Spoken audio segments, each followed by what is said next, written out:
করেন, বয়স মাত্র 32 বছর। ওমর যখন ইসলাম গ্রহণ করেন বয়স মাত্র 24 থেকে 25। খাব্বাব যখন ইসলাম গ্রহণ করেন বয়স মাত্র 17। বিলাল যখন ইসলাম গ্রহণ করেন বয়স মাত্র 14। আলী কাররামাল্লাহু ওয়াজহু যখন ইসলাম গ্রহণ করেন বয়স মাত্র ছিল 7.5 বছর। যুবক আর তরুণ দিয়ে বিশ্ব নবীর প্রথম মজবুতি দল ছিল। সুবহানাল্লাহ বলেন। আজ মাহফিলে অ্যারেস্ট করেছে, আমার সঙ্গে রিসিভ করতে গেছেন সেই ছোট ছোট তরুণ, অনার্স, ইন্টারমিডিয়েট, এগুলো সব এগুলো যুবক আর তরুণ। আল্লাহ পাক যেন এই যুবক আর তরুণদেরকে কোরআনের জন্য কবুল করে। বলি আমিন। আওয়াজতে বলি আমিন। আওয়াজতে বলি আমিন। কোরআন শুনতে এসেছি। কি শুনতে এসেছি? কোরআন। এই কোরআন কি জামাত ইসলামের কোরআন? কোরআন শরীফ কই? একটা কোরআন শরীফও নাই। এই কোরআন কি জামাতের?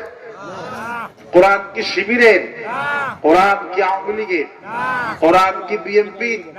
কোরআন কি তাবলীগ জামাতের? কোরআন কার? জোরে চিল্লায় বলেন কোরআন কার? আল্লাহ কার?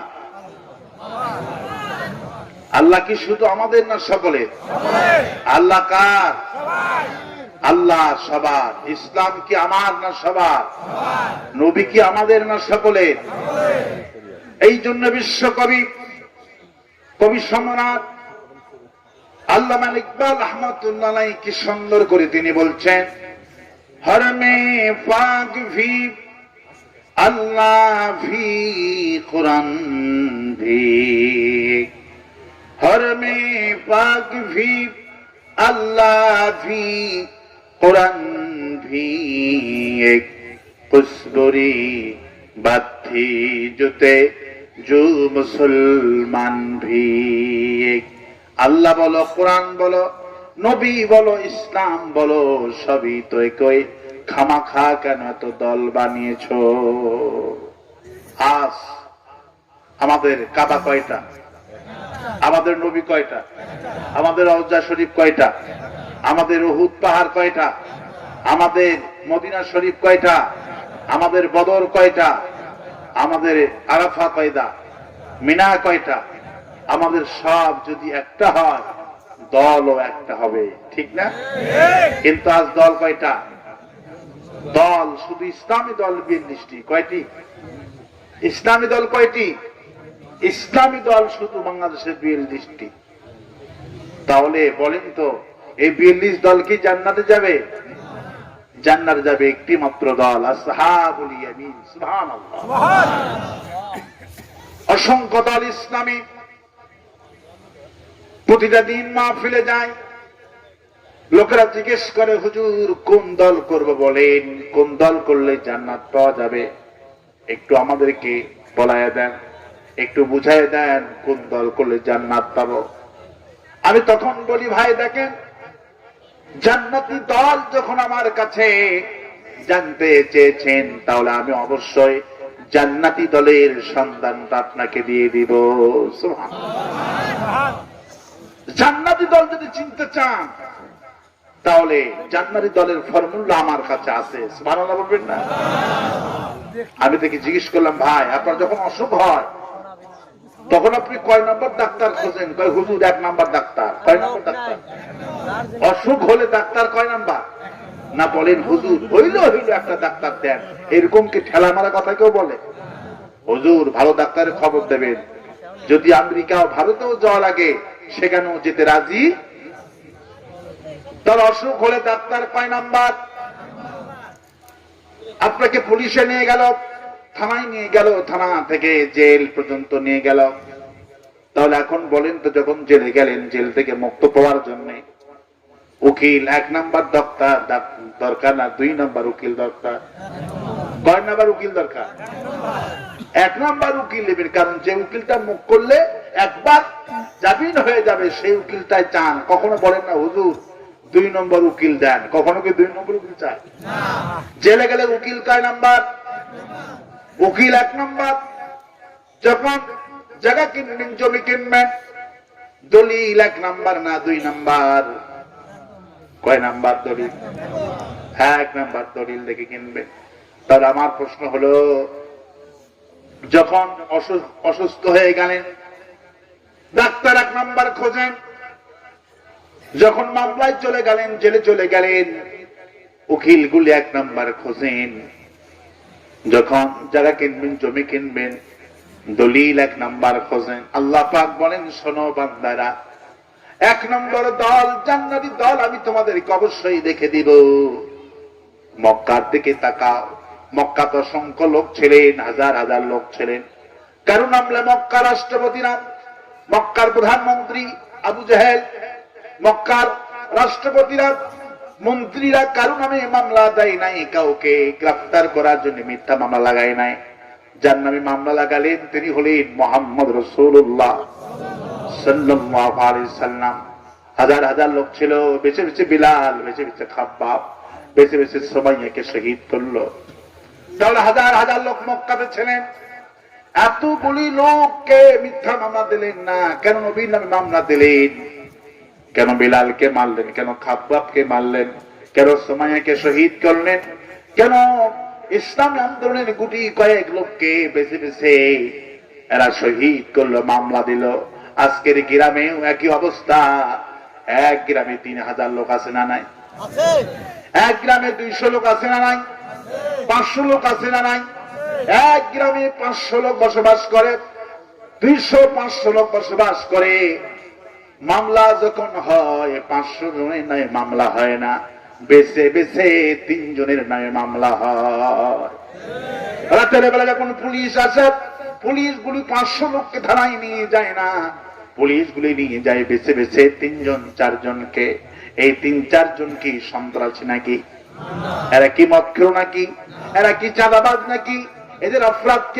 আল্লাহ পাক বলেন, আমার নাকামু মিনহুম ইল্লা ইউমিনু বিল্লাহিল আযীযিল হামিদ। এই লোকগুলো অপরাধ হলে তুমি কমা নাকামু মিনহুম, এই মুমিনদের নির্যাতন কেন করে? এদেরকে কেন গুলি চালায়? এদেরকে কেন শহীদ করে? এদেরকে কেন ফাঁসির মঞ্চে যায়? ওরা যতই বলুক এরা ধর্ষণকারী, ওরা যতই বলুক এরা মিথ্যাবাদী, আজাকার, আল বদর, আল্লাহ পাক বলেন এদের কোনো দোষ নাই। ওরা আমার প্রশংসা করে বলে এটাই হলো অপরাধ। অপরাধ কয়টা? একটা অপরাধ। যদি আল্লাহর প্রশংসা বাদ দিয়ে যাদের কাজকে গুলি করা হলো, যদি নেতা নেত্রীর ছবি টাঙ্গাইয়া মিছিল করা হতো, আল্লাহর নামে কসম করে বলি একজনের মাথায় গুলি করা হতো না। ঠিক কিনা বলে? কথা সত্যকার। আমার আস্তাকু মিনাল্লাহি কিলা, আল্লাহর চাইতে সত্যবাদী আর কেউ হতে পারে? আল্লাহ পাক বলেন, মা নাকামু মিনহুম, এই মুমিনদেরকে মারি একটা মাত্র কারণ, এই মুমিন আমার প্রতি মনোনয়ন করেছে, এটি মাত্র কারণ। আল্লাহ পাক বলেন, জান্নাতি দল তো ওইগুলি হাজার হাজার লোক একটা গ্রামে থাকে, হাজার হাজার লোকগুলিকে পুলিশ ধরে নিয়ে যায় না, মিথ্যা মামলা দেয় না। পুলিশ বেছে বেছে 3 জন 4 জনকে ধরে নিয়ে যায়। এই 3 জন 4 জন যেই দল করে সেই দলটাই জান্নাতি দল। আরো আস্তে কণ্ঠে, আরো আস্তে কণ্ঠে। আমার ভাইয়েরা, ভয় পাওয়ার কোনো কারণ নাই, হতাশ হওয়ার কোনো কারণ নাই। আগামীর পৃথিবী মুসলমানদের পৃথিবী, আগামীর বাংলাদেশ হবে কোরআনের বাংলাদেশ। বলি ইনশাআল্লাহ। রক্ত যখন ঝরা শুরু হয়েছে, এই রক্তের শেষ শিকড় হবে মুসলমানদের পার্লামেন্ট কায়েম হয়ে যাবে ইনশাআল্লাহ। বলি ইনশাআল্লাহ। ওরা মুসলমানদের রক্ত ঝরিয়ে মুসলমানদের ইমানি চেতনা কখনো কমাতে পারবে না। যদি ইমানি চেতনাকে মুসলমানে কমাতে পারত, বদরে যখন মুসলমানদের হামলা করলো, উহুদে খুঁজেই পাওয়া যেত না। আল্লাহ পাক বলেন, ওরা যখন বদরে মারলো, আমি উহুদে 3 গুণ বাড়াইয়া দিলাম। যখন উহুদে মেরেছে, আমি মুতার প্রান্তরে আমি 10 গুণ বাড়াইয়া দিলাম। মোতার প্রান্তরে যখন মারলো, আমি আল্লাহ তাবুকের প্রান্তরে 30 গুণ বাড়াইয়া দিলাম। সুতরাং মুসলমানদেরকে যত মারবা, যত শহীদ করবা, যত রক্ত ঝরবে, মুসলমানদের ইমান তত আরো জাগ্রত হয়ে যাবে। ঠিক কিনা বলে? সময় আসবে ইনশাআল্লাহ, ওদের শেষ স্বপ্ন, শেষ ইচ্ছা পূরণ হবে না। বলি ইনশাআল্লাহ, বলি ইনশাআল্লাহ। আজকে আমি কথা বলবো সূরা বুরুজ থেকে। বুরুজ মানে কি জানেন? বুরুজ মানে হলো নক্ষত্র। বুরুজ মানে কি? নক্ষত্র। নক্ষত্র। আজকে সূরা বুরুজ থেকে আমি কথা বলার ইচ্ছা করেছি, কারণ আজকে বাংলাদেশের যে সিচুয়েশন, বাংলাদেশের যে সিচুয়েশন, প্রেক্ষাপট, তার সাথে এই সূরার হুবহু কিছু মিল আল্লাহ পাক রেখে দিয়েছেন। সুবহানাল্লাহ বলবেন। আমি এই জন্যই বেছে নিলাম, কারণ বাংলাদেশের প্রেক্ষাপট, রক্তের প্রেক্ষাপট, শহীদের প্রেক্ষাপট। ঠিক কিনা বলেন? আরো আসতে বলেন। ঠিক। আপনারা কি ভয় পাচ্ছেন? আজকে সারাটা রাত বাংলাদেশের মুসলমান লাইলাতুল বারাত নামে উদযাপন করতেছে, ঠিক না? এই দিনে যে তাফসীর মাহফিল হওয়ার আল্লাহ পাক তৌফিক দিয়েছেন, পড়ছে আলহামদুলিল্লাহ, পড়ছে আলহামদুলিল্লাহ। প্রিয় ভাইয়েরা, শেষ জালেমদের শেষ ইচ্ছা হবে না। ওরা যতই গুলি করুক, ওরা যতই মুসলমানদের শহীদ করুক, যতই আইন শৃঙ্খলা বাহিনীর পক্ষে রাখুক, একদিন পতন ঘটবে, ঘটবে। বাস্তব প্রমাণ মায়ানমার, ঠিক না? আল্লাহ পাক চোখে আঙ্গুল দিয়ে দেখায় দিলেন। আল্লাহ পাক বলেন, ইন্নাহুম ইয়াকিদুনা কাইদা ওয়া আকিদু কাইদা। আল্লাহ পাক বলে মুমিনদেরকে, বলে মুমিনরা মন খারাপ করো না। ওরা যখন কায়দা করে, কায়দা কি করে? রাষ্ট্রশক্তি। কারা করে?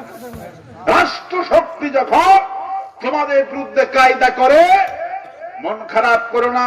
ওয়াকিদু কায়দা, জেনে রাখো মুসলমান, আমিও আল্লাহ তখন ওদের বিরুদ্ধে কায়দা করি। কার কথা? আল্লাহর কথা শুনলে ঈমান বাড়ে না?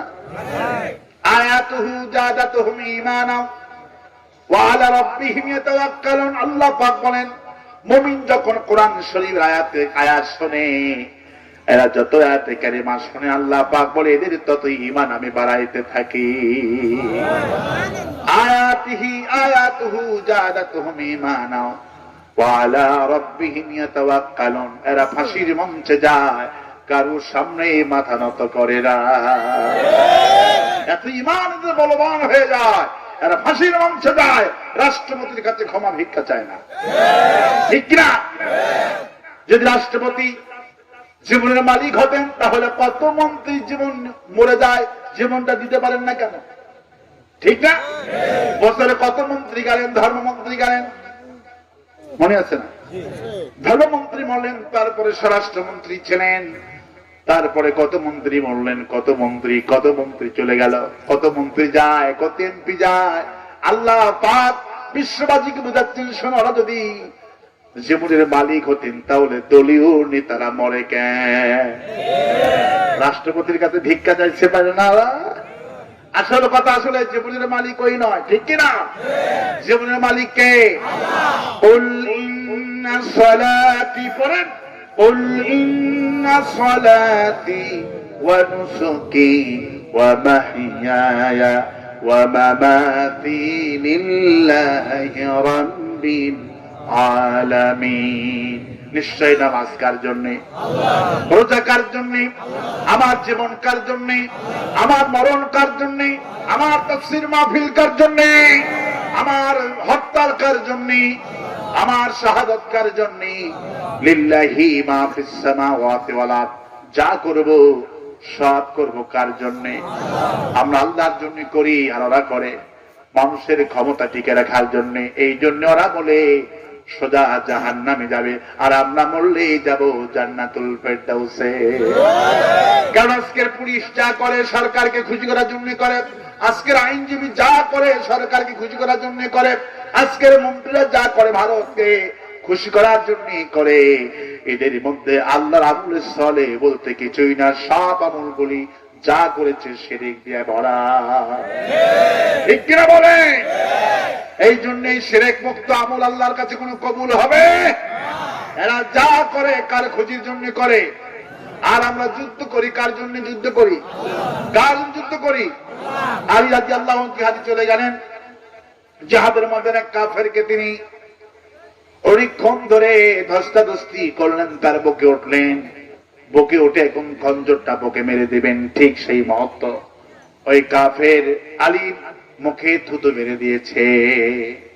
যখন থুতু মেরে দিয়েছে, আলী রাদিয়াল্লাহু আনহু তাকে ছেড়ে দিলেন। লোকটা অবাক হয়ে গেলেন, ছেড়ে তো দিলেনি। আলী সোজা বাড়ির দিকে যাচ্ছে, কাফের পিছন থেকে ডাকতেছে, ভাই আলী, ভাই আলী, তুমি কি আমাকে আমার দিকে তাকাবো না? আমাকে হামলা করবে না? সত্যি আমি কি বেঁচে গেলাম?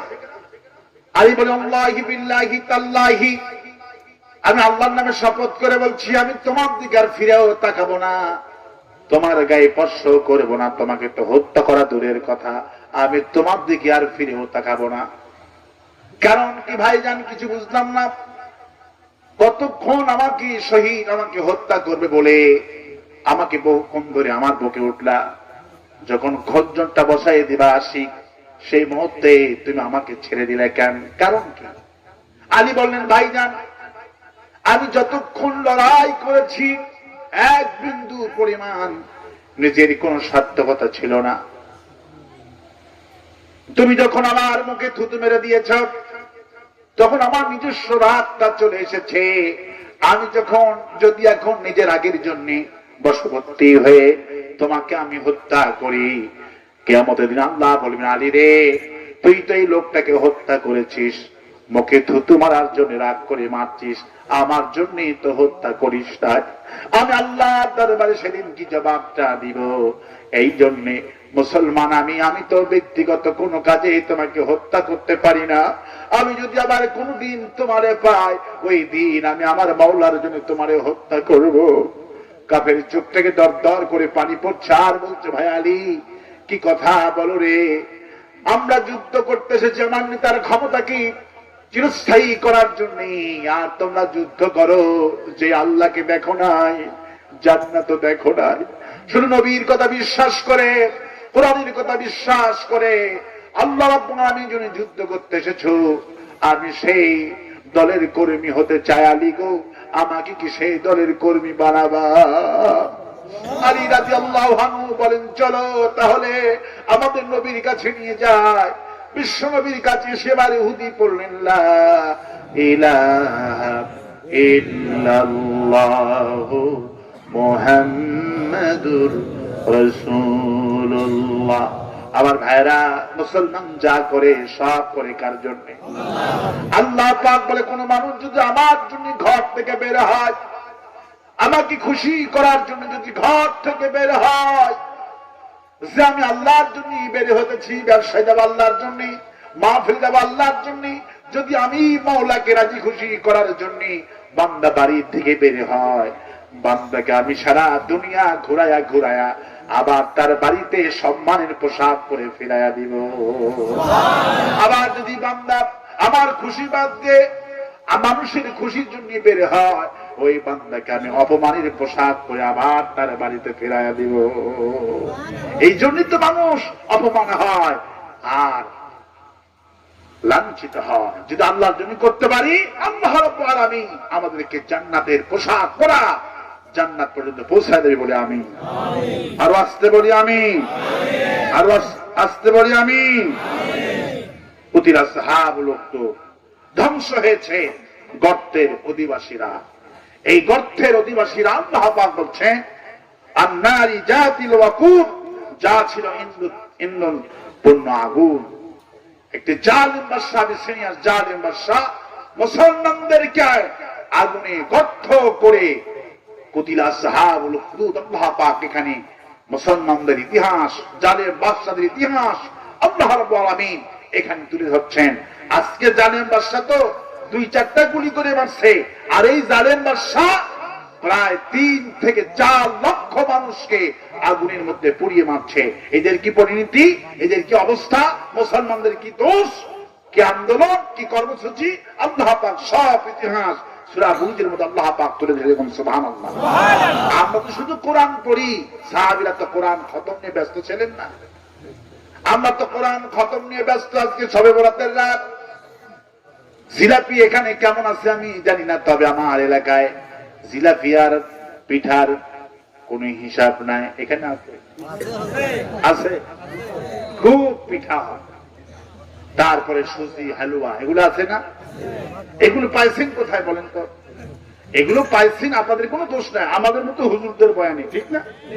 আমাদের মতোই কিছু হুজুররা বয়ান করে করে সাদি আমল থেকে এগুলি সস্তা সুন্নত, যে সস্তা সুন্নত দিয়া আমাদেরকে জীবন্ত করে রেখে দিয়েছে, আর আসল সুন্নতকে ভুলিয়ে দিয়েছে।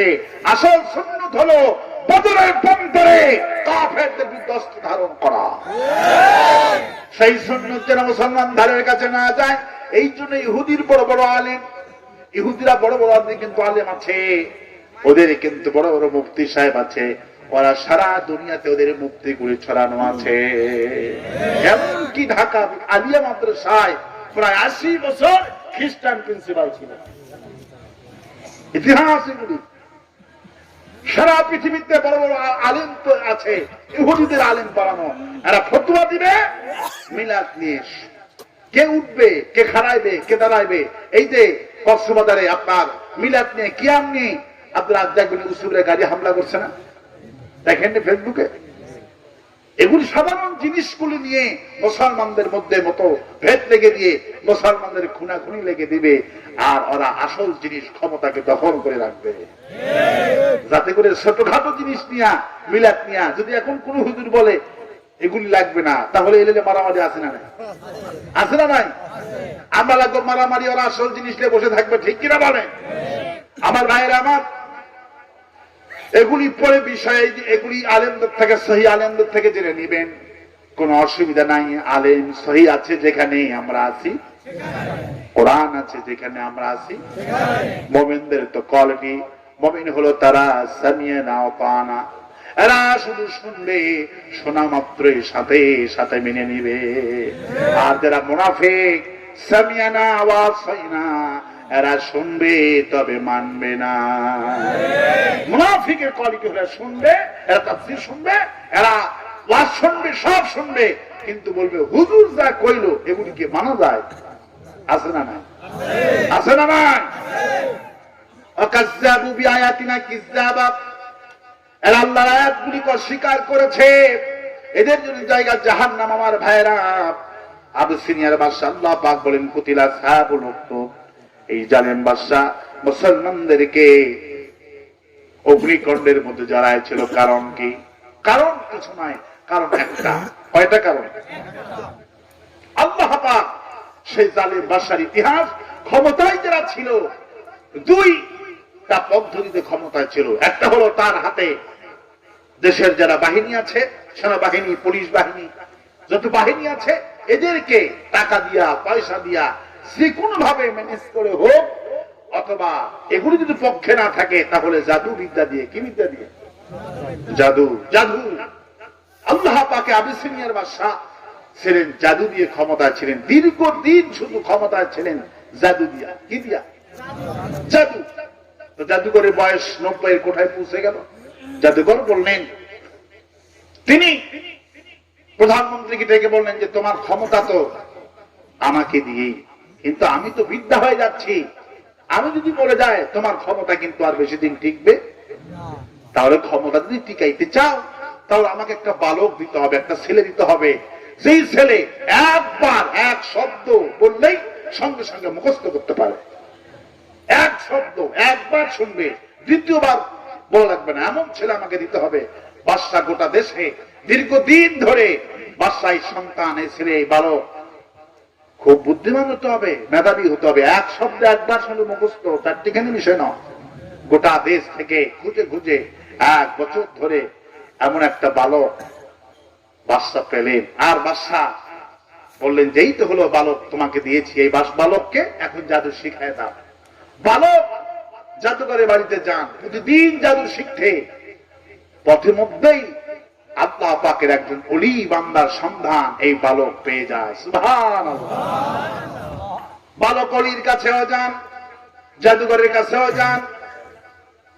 জাদুঘর বলল এত লেট হলো কেন আসতে? বলো। বালক খুব চালাক ছিল, বলল বাড়ির থেকে বের হতে আমার দেরি হয়ে গেছে। সুবহানাল্লাহ বলবেন না? বালক পথে মধ্যে বলি আল্লাহর ওই আল্লাহর ওলির কাছে কিছু সবক পাবো, কিছু ইলমি জ্ঞান, আল্লাহর জ্ঞান কিছু শিখে প্রতিদিন বালক এই কথা বলে যে বাড়ির থেকে বের হতে আমার দেরি হয়েছে। বালক দুই পথে পড়ে গেলেন। বালক চিন্তা করলো কোনটা সঠিক, জাদুঘর সঠিক না এই অলি সঠিক। হঠাৎ করে একদিন রাস্তার মধ্যে বিশাল বড় একটা হাতি মরে আছে। রাস্তার দুই পাশেই মানুষ চলাচল বন্ধ। রাস্তার মধ্যে হাতি মরে থাকলে চলাচল হয়? বালকটি আল্লাহর কাছে ইরাদা করল, রব্বুল আলামিন, যেহেতু আজকে আমার পরীক্ষা করার সময় এসেছে, রব্বুল আলামিন যদি আল্লাহর ওলি বান্দা সঠিক হয়ে যায় তাহলে আমি একটা ঢিল মারবো আমার একটা পাথরের আঘাতে, যেন এই হাতিটাকে তুমি রাস্তা থেকে সরাইয়া দিও। বালক একটা পাথর কুড়ে নিলেন, ডান হাতে তুললেন, পাথরটা হাতির গায়ে মেরে দিলেন। সঙ্গে সঙ্গে আল্লাহ রাব্বুল আলামিন এই হাতিটাকে রাস্তা থেকে আল্লাহ সরাইয়া দিলে। বালক বুঝতে পারলো যে আমার রব ওই অলি, ওই দরবেশটাই সহি। সুবহানাল্লাহ। এবার বালক আর ওই দরবেশের কাছে যান, দরবেশের কাছেই যান, ওই জাদুর কাছে আর যান না। বালককে এই দরবেশ কিছু ইলম শিক্ষা দিলেন। ইল্লা জিনাকা বিল হক্কি ওয়া হাসানা তাফসীরা। আল্লাহ পাক যে তাফসীর করেছেন, যে সহিফা দিয়েছেন সব যুগেই আল্লাহ পাক সেই ইলম, সেই জ্ঞান এই বালক উন্নয়ন করতে লাগলেন। বালকের এমন ইলম আল্লাহ পাক তাকে দান করলেন, ইলম আলিম বিআমরিল্লাহ হয়ে গেলেন তিনি। ওই আলিমকে আল্লাহ বেশি ভালোবাসেন যেই আলিমকে তিনি তাফসীর জানেন, হাদিস জানেন, সব জানেন, কিন্তু সেই অনুযায়ী আমল করেন। আল্লাহ পাক বলেন এরাই হলো আলিম বিল্লাহ, এদেরকে আমি আল্লাহ সবচেয়ে বেশি ভালোবাসি। সুবহানাল্লাহ।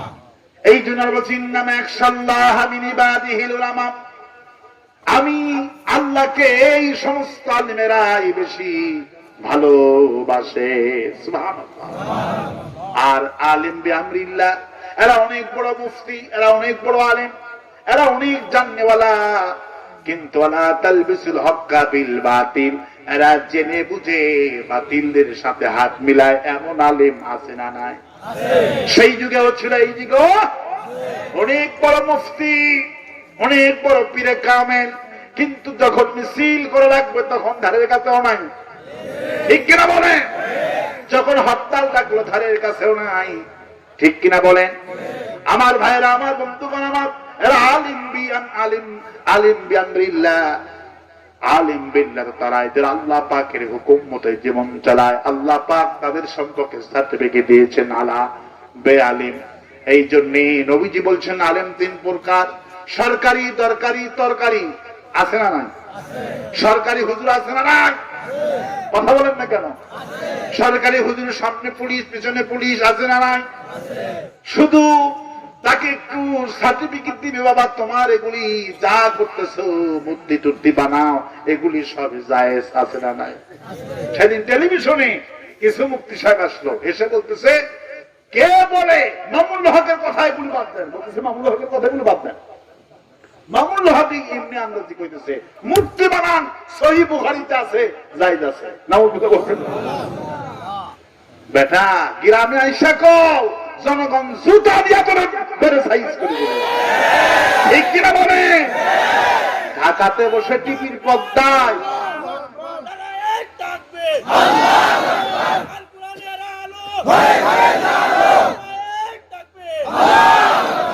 ঢাকাতে বসে ফটর ফটর করায় যায়, গ্রামে এসে বলো গ্রামের হিন্দুরা তোরা ঝাড়ু দিয়া পিটাবে।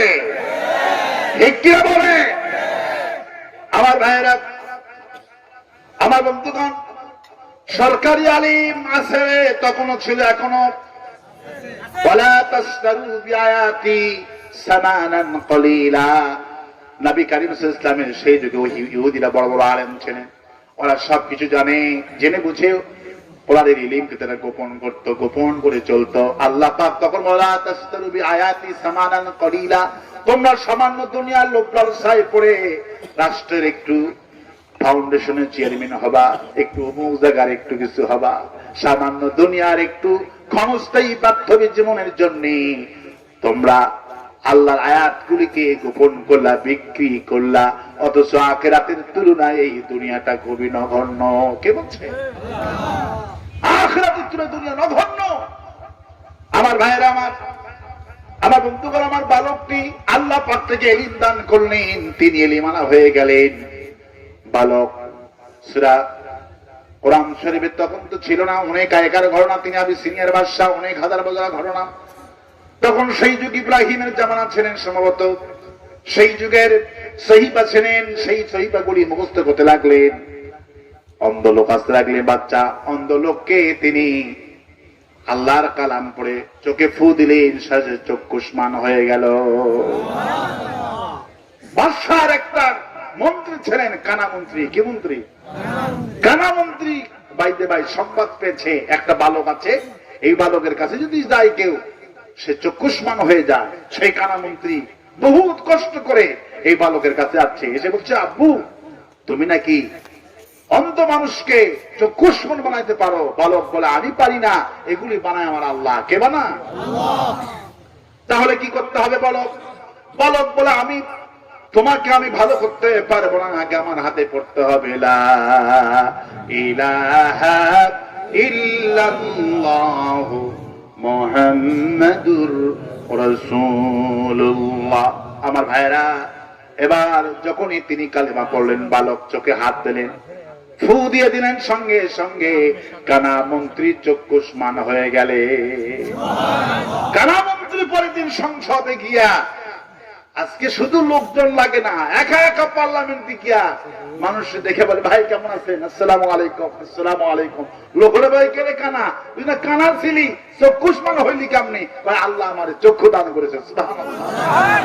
খবর তখন প্রধানমন্ত্রীর কাছে চলে গেলেন। প্রধানমন্ত্রী খবর পেয়ে কানাকে ডাকলেন, কেরে কানা সব ভালো হলো কেমনি? কয় আল্লাহ আমারে ভালো করছে। কানা প্রধানমন্ত্রী তখন বলে, তার মানে আমি? কয় তুমি কেন হবা? তোমাকে যিনি বানিয়েছেন, আমাকে যিনি বানিয়েছেন, সে আল্লাহ আমারে চক্ষু দান করেছে। কারামন্ত্রীকে বলা হলো, শোনো কারামন্ত্রী, তোমাকে এলিম কে শিক্ষা দিয়েছে? তোমাকে রবের সন্ধান কে দিয়েছে? একটু জিকির করেন লা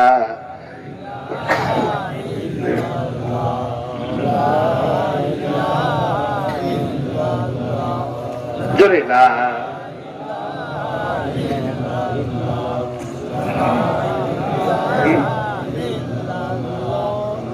লা ইলাহা ইল্লাল্লাহু মুহাম্মাদুর রাসূলুল্লাহ। এবার বালকের কথা বললেন। এবার বালকের কাছে পুলিশ চলে গেলেন। বালক, তুমি তো ছিলা জাদুঘরের কাছ থেকে জাদু শিখবা, বাদশার ক্ষমতাকে তুমি চিরস্থায়ী করবা, এই জন্য বাদশাহ তোমার জাদুঘরের কাছে পাঠাইলো। তুমি কোথায় সন্ধান পাইলা? এবার বালক বলল, আমি অমুক বান্দার সন্ধান পেয়েছি। এবার বাদশাহ সেই আল্লাহর ওলিকে নিয়ে আসলেন, তাকে ফাঁসি দিয়ে মারলেন। আজকে ফাঁসি নতুন নয়, সব সময় জালেম বাদশারা ক্ষমতাকে টিকে রাখার জন্য ফাঁসি ব্যবহার করত। এখনো ফাঁসি আছে না নাই? সব হুজুরকে কিন্তু ফাঁসি দিবে না, সব আলেমকে কিন্তু জালেম বাদশারা ফাঁসি দিবে না। শুধু হাফেজকে ফাঁসি দিয়ে কোনো লাভ হবে না, শুধু আলেমকে ফাঁসি দিয়ে কোনো লাভ হবে না। ওই হাফেজকে ফাঁসি দাও, ওই আলেমকে ফাঁসি দাও, সে শুধু নামাজের ইমামতি করার যোগ্যতা যেমন আছে, এলাকার চেয়ারম্যান হওয়ার যোগ্যতা তেমন আছে। এলাকার চেয়ারম্যান হওয়ার যোগ্যতা যেমন আছে, এমপি, মন্ত্রী, প্রধানমন্ত্রী, রাষ্ট্র পরিচালনা করার যোগ্যতা তেমন আছে। এমন হুজুরে ধরে জেলখানায় বন্ধ করো। কোন জালেম সরকার হুজুরদের ধরে জেলখানায় বন্দি করেনি, আজও করবে না। কারণ ফাও হুজুর ধরে কোন জেলখানায় লাভ নাই, আছে? একটা হুজুর মানুষ শুধু হাফেজগিরি পড়বে, এর ধরে লাভ নাই। ওই সমস্ত কোয়ালিটি সম্পন্ন হুজুর ধরো যারা ইমামতি করতে যেমন পারে, প্রিন্সিপাল হওয়ার যোগ্যতা যেমন আছে, মেম্বার হওয়ার, চেয়ারম্যান হওয়ার, মেয়র হওয়া, রাষ্ট্রপতি হওয়ার যোগ্যতাও তেমন আছে, এদেরকে ধরে ধরে ফাঁসি দাও। ঠিক কিনা বলে? এবার জালেম বাদশা ওই অলিকে নিয়ে আসলেন, ফাঁসি দিয়ে মারলেন। এবার মন্ত্রীকে বলেন, মন্ত্রী এতদিন তো আমার দলের লোক ছিলি, তুই যেহেতু আল্লাহ দলের লোক হয়ে গেলি, আসহাবুল ইয়ামিন আসহাবুস শিমাল দল সব সময় তো একটা দুটি ছিল, একটা হলো শয়তানের দল বামপন্থী, আর একটা হলো ডানপন্থী। আপনারা কোন পন্থী? কোন পন্থী? ডানপন্থী যাবে জান্নাতে, নবীদের সঙ্গে থাকবে জান্নাতে, আর ইবলিসের সঙ্গে থাকবে, বামপন্থীরা থাকবে জাহান্নামে। আল্লাহ তুমি আমাদেরকে ডানপন্থীর কাতারে শামিল করে দিও বলে আমি আরো আসতে বলি আমি। আমার ভাইয়েরা, এবার নিজের দলের সারাটা জীবন নিজের দল করলো, যখন তার দল বাদ দিয়েছে তখনও তার নামে ফাঁসি নাই। আল্লাহু আকবার বলেন। এটি হলো বাস্তব। আজকের প্রধানমন্ত্রী হাসিনা আওয়ামী লীগ করে, কি করে? আওয়ামী লীগের সভাপতি আজ যদি ইসলামী রাষ্ট্র চায়, কোরআনের শাসন চায়, তার বিরুদ্ধেও এক গ্রুপ স্লোগান দিবে। কি বিশ্বাস হয় না? তার বিরুদ্ধে স্লোগান দিবে, তার জন্য ফাঁসি যাবে। ঠিক কিনা বলেন? ইসলাম তো কঠিন সোজা জিনিস নয়, কঠিন জিনিস। এসে দেখেন না, দুধ কলা দিয়ে ইসলাম কায়েম হয় না, ইসলাম কায়েম হয়েছে মার দিয়া। ঠিক কিনা বলেন? আমার ভাইয়েরা, নিজের দলের মন্ত্রী এতদিন নিজেকে তাকে রব মানলেন, খোদা মানলেন, আজকে যখন আল্লাহ মানলেন তাকে ফাঁসি দিয়ে মারলেন। এবার বালককে বললেন, বালকের পালা। বালককে বললেন, এই বালককে পাহাড়ে নিয়ে যাও, পাহাড়ে নিয়ে যে পাহাড় থেকে নিক্ষেপ করে তারে মেরে ফেলে দাও। বাহিনী, সেনাবাহিনী নিয়ে গেলে পাহাড়ের উপরে। এবার বালক বলছেন, রব্বি আল্লাহ। আল্লাহ বলছেন, ক্বালা রাব্বুকুম উদুনি আস্তাজিব লাকুম, আমাকে ডাকো, আমি ডাকের সাড়া দিয়ে দিব। বালক যখন রব্বি আল্লাহ বলে ডাক মেরেছে, এবার জালেম বাদশার সৈন্যগুলিকে আল্লাহ পাহাড় থেকে সব ফেলে দিয়েছেন, আর বালককে আল্লাহ বাঁচায় রেখে দিয়েছে। বালক দিব্যি হেঁটে প্রধানমন্ত্রীর সামনে হাজির। সুবহানাল্লাহ বলবেন না? প্রধানমন্ত্রী দেখে বলে, আরে তুমি একা, আমার সৈন্যগুলি কোথায়? বলে, তোমার সৈন্যগুলিকে আমার আল্লাহ খতম করে দিয়েছে, আর আমার আল্লাহ আমাকে জীবন্ত রেখে দিয়েছে। আবার সৈন্য নৌবাহিনীকে ডাকলেন, কোথায় নৌবাহিনী? একে নদীর মধ্যে নিয়ে যাও, নৌকা ফুটা করে জাহাজের মধ্যে ভাসায় দাও, সমুদ্রের সাগরে এরে ডুবাই মেরো। এবার নৌবাহিনী নিয়ে গেলেন তারে। বালক আবার ডাক মানলেন, কাকে? যখন বিপদ আসবে কাকে ডাক মারবো? না খাজারে রাখবো? কেউ ফেরে না খালি হাতে, খাজা তোমার আল্লাহরে ধন রসুলে দিয়া, আল্লাহ গেছে গায়েব হয়ে। নাউজুবিল্লাহ বলবেন না? রসুলের ধন খাজারে পায়া, শুয়ে আছেন আজমিরে, তাহিরি বাবা গাঁজা খাইছ কত কেজি যে। কত কেজি যে গাঁজা খাইছে তার কোন হিসাব নাই। ঠিক কিনা? আল্লাহ ধন নাকি আল্লাহ রসুল্লাহ দিচ্ছে? নাউজুবিল্লাহ বলবেন না? এগুলি সব শিরক। ইসলাম যদি ক্ষমতায় থাকতো, তাহিরির মতো ভণ্ডাগুলিকে ফাঁসিতে ঝুলাই দিতাম আমরা। ঠিক কিনা বলে? খাজার কোন বাবার ক্ষমতা নাই। আপনার ভালো করা মন্দ করার একমাত্র ভালো করার মালিককে। কে মালিক? শাররিহি মিনাল্লাহি তাআলা বাসিবাদাল। আমার একমাত্র সবকিছু ভালো মন্দ করার মালিককে। কে মালিক? আমার ভাইয়েরা, খাজাকে ডাকবো না কাকে ডাকবো? কেউ ফেরে না খালি হাতে, আল্লাহ তোমার দরবারে। পড়েন, কেউ ফেরে না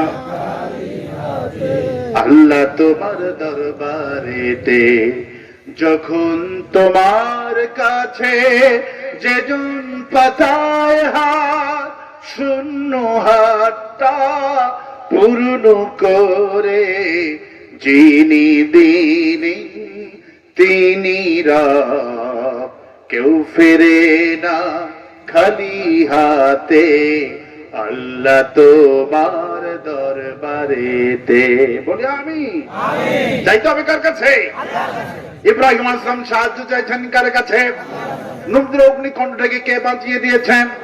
ইউনূস ইসলাম মাছের পেটে গেলেন, কে সাহায্য করেছেন? কে সাহায্য করেছেন? আমার নবীকে শিবি আবু তালেব জেলখানা থেকে কে মুক্ত করে দিয়েছেন? গাড় ছড়ে কে মুক্ত করে দিয়েছেন? ওয়ামা রামাইতা ইয রামাইতা ওয়ালাকিন্নাল্লাহ রামা। হে নবী, স্মরণ করেন সেই রাত্রির কথা, যে রাত্রি ইসলাম বিদ্বেষী আবু জাহেল আপনাকে খতম করার জন্য আপনার বাড়ির চতুর্দিকে অস্ত্রগুলি নিয়ে দাঁড়িয়েছিলেন। একটু পরে বাড়ির মধ্যে সব বাহিনী ঢুকে আপনাকে হত্যা করবে। জিব্রাইলকে পাঠিয়ে দিলাম, জিব্রাইল যান, আসসালামু আলাইকা রাসূলুল্লাহ, হুজুর আপনার বাড়ির চতুর্দিকে কাফের গুলি দাঁড়ানো, একটু পরেই সলক, একটু সকাল হবে আপনাকে মেরে ফেলে দিবে, ওঠেন ওযু করেন। হুজুর ওযু করলেন। জিব্রাইল রাসূলুল্লাহ, এই যে বালু দেখা যায়, এক মুষ্টি বালু আপনি নেন হাতের মুঠোর মধ্যে। হুজুর বাড়ির আঙিনায় থেকে এক মুষ্টি বালু নিলেন, সূরা ইয়াসিন পড়লেন, বিশ্ব নবী মুহাম্মদ সাল্লাল্লাহু আলাইহি ওয়াসাল্লাম বালুর মুঠোর মধ্যে ফু দিয়ে দিলেন দম করে। জিব্রাইল হুজুর নিক্ষেপ করেন আপনার বাড়ির দরজার দিকে।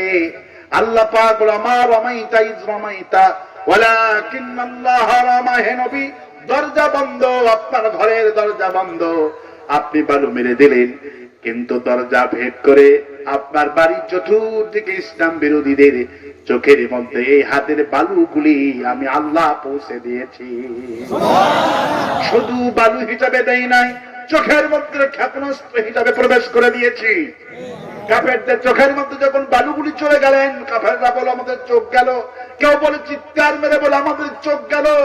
চোখে কি পড়লো? সব কাফেরা কান্নাকাটি, কাফেরদের চোখের পানি দিয়া যখন মরুভূমির উপর টপ টপ করে পড়তেছে।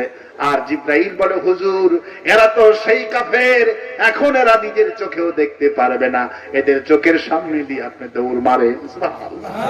আল্লাহ তো তিনি আমার রামাইতা ইয রামাইতা ওয়ালাকিন্নাল্লাহ রামা। হে নবী, স্মরণ করেন সেই রাতের কথা, যেই রাতে আপনাকে হত্যা করার ষড়যন্ত্র করেছিল। নবী আমার চাস্তি করে চলে গেলেন আবু বকর রাদিয়াল্লাহু আনহুর বাড়িতে। আবু বকর একটা মাত্র দরজায় ডাক দিলেন, লাব্বাইক সাদাইক রাসূলুল্লাহ। দরজা খুলে কি মানের কর্মী দেখেন।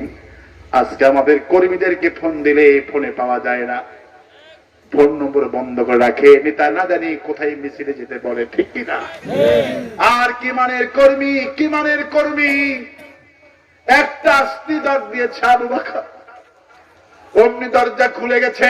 বিশ্বনবী অবাক, অবাক দৃশ্যটা কি রয়েছে। আবু বকর আস্তে করে ডাক দিলাম, আবু বকর দরজা কেমনি খুলে দিল। আবু বকর বলে, রাসূলুল্লাহ, ওই যে একদিন মদিনা যাওয়ার পথে আমাকে বলেছেন আবু বকর, ইসলাম না জানি আর কঠিন পরিস্থিতি হবে। আমার মনে হয় আল্লাহ আমাকে ইঙ্গিত করেছেন এই বাড়ি ঘর ছেড়ে আমাকে হিজরত করে যেতে হবে। আল্লাযীনা আমানু ওয়া হাজারু ওয়া জাহাদু ফি সাবিলিল্লাহ। ঈমানদার দাবি করবা হবে না, ঈমানদার দাবি করলে আল্লাযীনা আমানু ওয়া হাজারু ওয়া জাহাদু ফি সাবিলিল্লাহ, ঈমানদার দাবি করলে হবে না। ঈমানদার দাবি করলে বাড়ি ঘর ছেড়ে অন্য জায়গায় যেতে হবে কাফেরদের ভয়ে। আল্লাহর কথা কত সুন্দর। ঈমানদার দাবি করলে হবে না, ঈমান আনলেই বাড়ি ঘর ছাড়তে হবে। কার কথা? কার কথা? ঈমান আনলেই হবে না, ঈমানদার দাবি করলে বাড়ি ঘর ছাড়তে হবে। হে রাসূল, আপনি আমাকে বলেছেন হিজরত করতে হবে, বাড়ি ছাড়তে হবে। সেদিন থেকে মনে মনে ভেবেছিলাম নবী যদি আমাকে ডেকে ডেকে না পায়, নবীর সাথী না জানি কোন সাহাবী হয়ে যাবে, আমি বাদ পড়ে যাব সেই বিশাল ফজিলত থেকে। আপনার গলার আওয়াজ শোনার জন্য ঈশার নামাজ পড়ে আমি বিছানায় যাই না। আমার মেয়ে সালমা আসমারা বলে, আব্বা এখানে কি করেন, আপনি কি ঘুমাবেন না?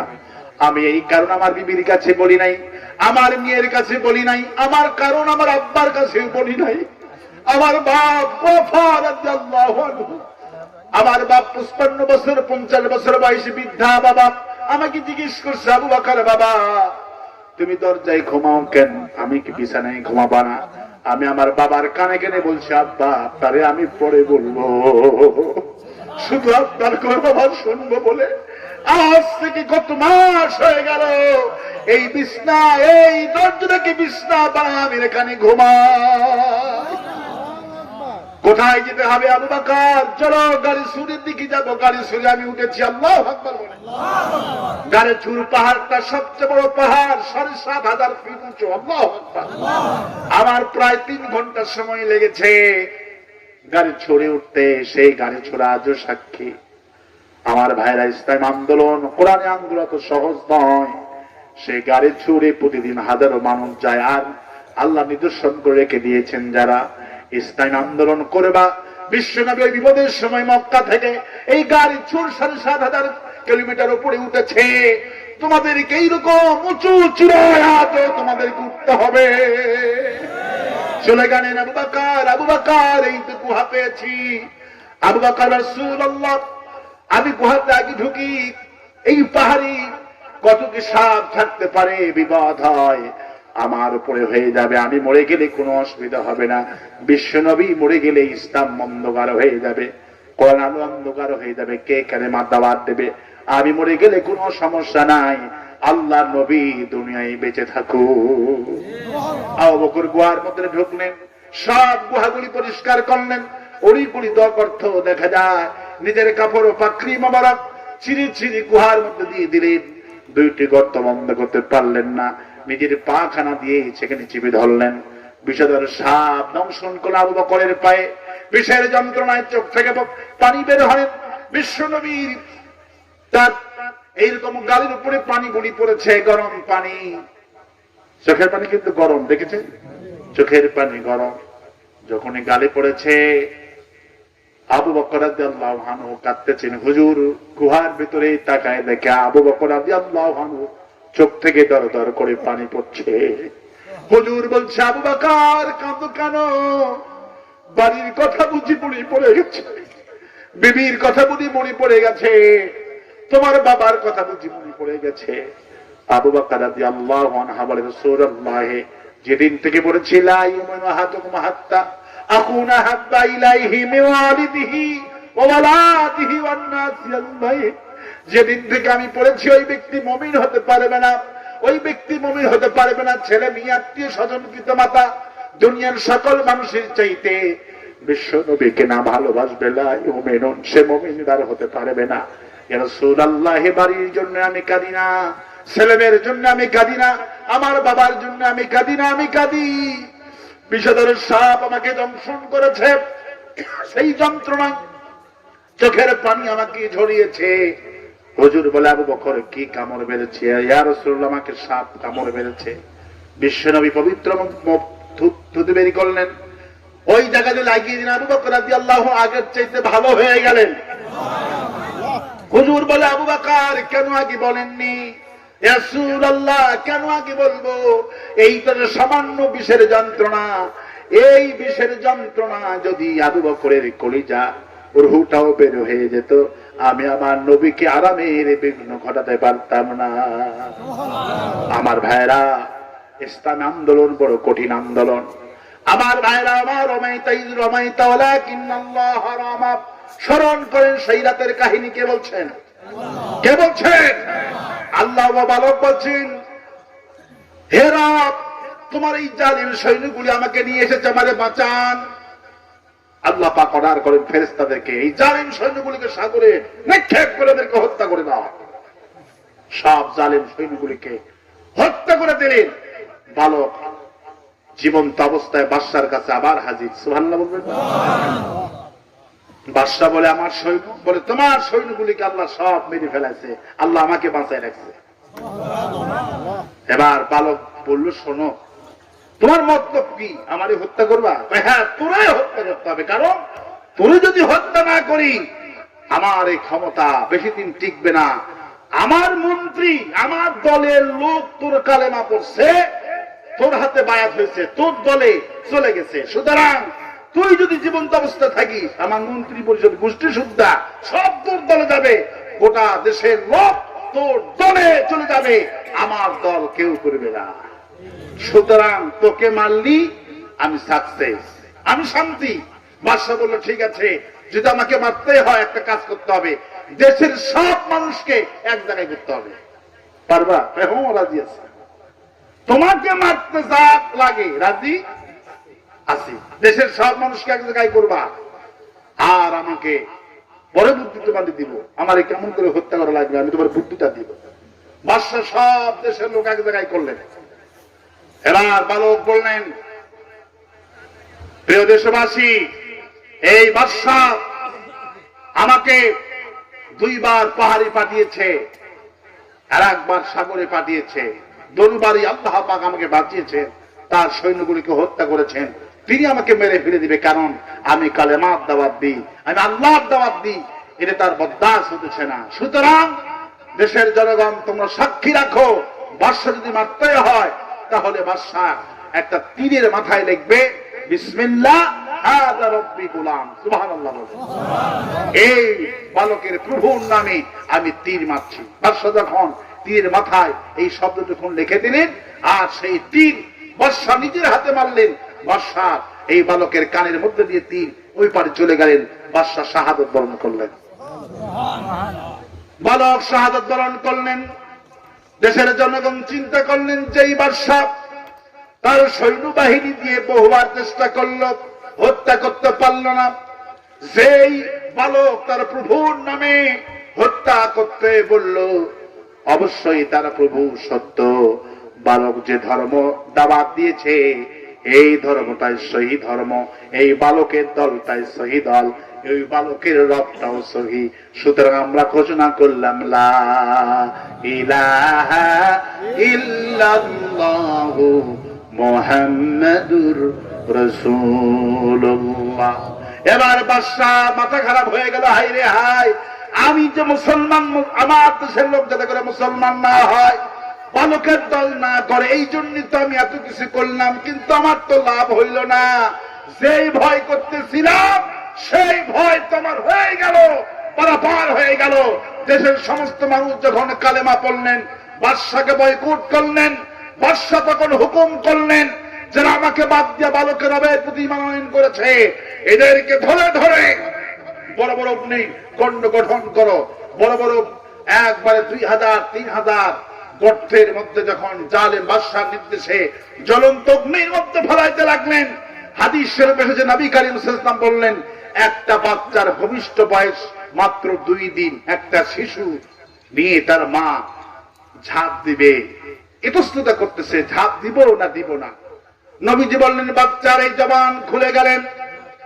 2 দিন বয়স মাত্র বাচ্চার জবান খুলে বলে, মা তুমি আগুন দেখতে পেতেছো, এটা আগুনের কোন টুকরা নয়, ওটা হলো জান্নাতের সিঁড়ি, তুমি কোনো ভয় পেও না। আমি যখন হাদিস পড়তেছিলাম, জামাজ ওই জামান্নাতের সৈয়দ শহীদ কুতুব রাহমাতুল্লাহ আলাইহি, মিশরের জালেম বাদশা যখন সৈয়দ শহীদ কুতুবকে ফাঁসি দেয়, সৈয়দ শহীদ কুতুব ইসলামী আন্দোলনের নেতা, ফি জিলালিন কোরআনের তাফসীর তিনি লিখেছেন, যখন ফাঁসি দেয় 10 মিনিটে ডাক্তারগুলি এসেছেন তার হাত মাপার জন্য। এত সুন্দর হাত, ডাক্তার যেখানে যন্ত্র ধরে সেখানে আল্লাহর জিকির বের হয়, কোন হাই প্রেশার নাই। জিজ্ঞেস করছে, স্যার আজকে রাতে ঘুম কেমন হয়েছে? বলে, বাবা আজকে রাতের মতো এত সুন্দর ঘুম দুনিয়ার কোনোদিন হয় নাই। যন্ত্র যখন তার মাথার মধ্যে পড়াতেছেন, ফাঁসি রশি যখন তার সামনে হাজির করা হলো, সৈয়দ শহীদ কুতুব ফাঁসি রশি টুকুন দিয়া দেখে মুস্কি মুস্কি হাসতেছে। জাল্লাদগুলি বলে, স্যার জীবনে অসংখ্য ফাঁসির আসামিকে ফাঁসি দিয়েছি, কাউকে ফাঁসি রশি মাথার কাছে আনলে বেহুশ হয়ে যায়, আপনি হাসেন কেন? সৈয়দ শহীদ কুতুব বলে, বাবারা আমি হাদিস শরীফে পড়েছিলাম, নবীজি বলছেন কোন জালেম সরকার কোন মুজাহিদকে যখন ফাঁসি দেয়, ফাঁসি রশি বান্দার চোখের সামনে হাজির করলে আল্লাহ জান্নাতের সিঁড়ি হাজির করে। আমি তো ফাঁসির মঞ্চ দেখতে পেতেছি না বাবারা, আমি আমার সামনে জান্নাতের সিঁড়ি দেখতে পেতেছি। আমার ভাইয়েরা, আমার বন্ধুগণ, আমার এবার বালক ছোট্ট শিশু সোনামণি বলছেন, মা এটা কোনো অগ্নিকুণ্ড নয়, এটা হলো জান্নাতের টুকরা, তুমি লাফ দাও, ঝাঁপ দাও। নবীজি বললেন, যখন বাচ্চার জবান খুলে গেল, মা তারা 2 দিনের শিশুটুকুন বাচ্চাটুকুন করে নেয়া অগ্নিকুণ্ডের মধ্যে ঝাঁপ দিয়ে হত্যা হয়ে যায়।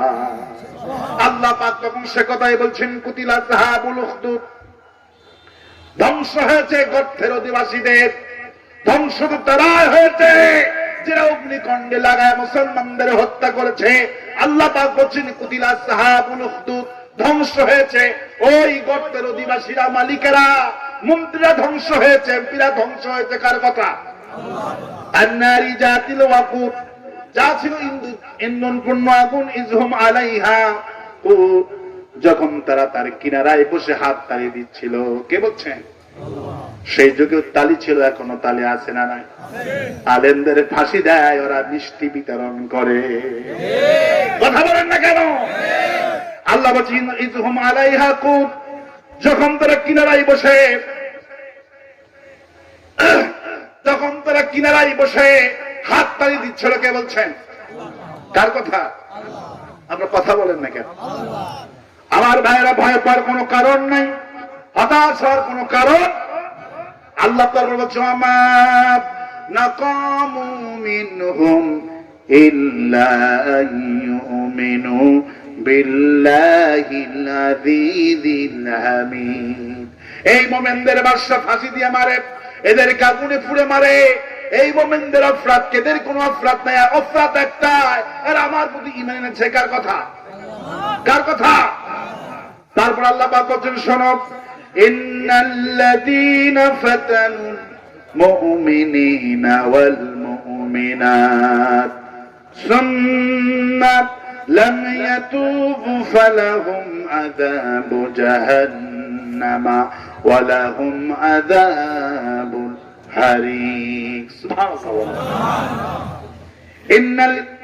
ইন্নাল্লাযীনা ফাতানুল মুমিনিনা ওয়াল মুমিনাত, এই যে মুমিন পুরুষদেরকে হত্যা করলো, মুমিন নারীদেরকে হত্যা করলো, আল্লাহ পাক বলেন তারপরে তওবা করে না, এদের জন্য রয়েছে জাহান্নামের জ্বলন্ত অগ্নি দগ্ধ। সুবহানাল্লাহ বলেন। আল্লাহ কত দয়ালু, আল্লাহ পাক কত স্যাক্রিফাইস করেছেন। যারা মুমিন পুরুষদেরকে হত্যা করলো, মুমিন নারীদেরকে হত্যা করলো, এরপরেও তওবা করে না, এদের জন্য শাস্তি কয়টা? একটা শাস্তি, আযাবুল আযীম। সুবহানাল্লাহ বলে। আযাবুল হারিক, আল্লাহু আকবার বলে। এদের জন্য কঠিন শাস্তি আল্লাহ বরাদ্দ করে দিয়েছেন। আমার ভাইয়েরা, সেদিন নেতারা তো পাগল হয়ে যাবে, কর্মীরাও পাগল হয়ে যাবে।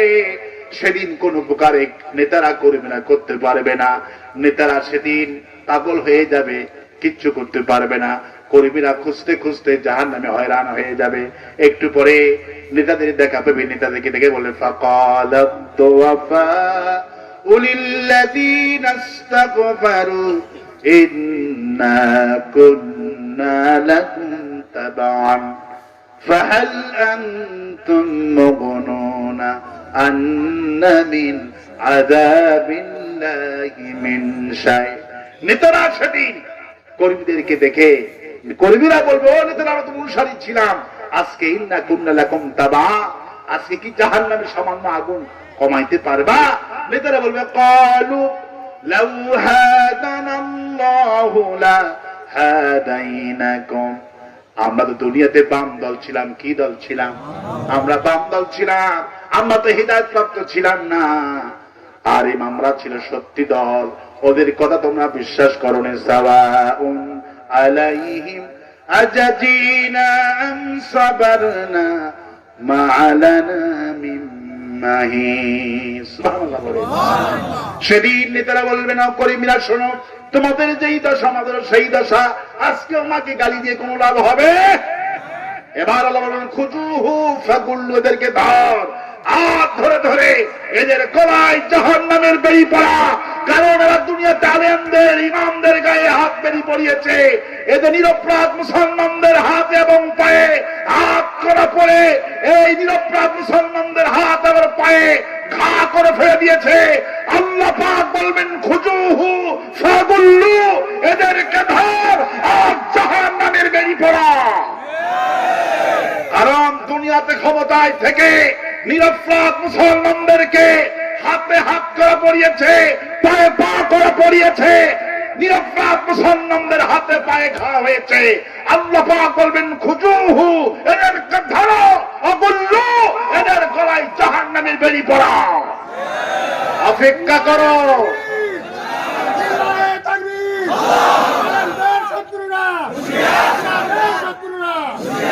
সুম্মাল জাহিমা সাল্লু, তাদেরকে নিক্ষেপ করা হবে জাহান্নামে। ফি আমাদি মুমাদ্দাদা, লম্বা লম্বা খুঁটি তাদেরকে বাঁধা হবে। কে বলছেন? কার কথা? সুতরাং ভয় পাওয়ার কোনো কারণ নাই, হতাশ হওয়ার কোনো কারণ। কেন মুসলমানদেরকে মাল্লা? কে বলছেন?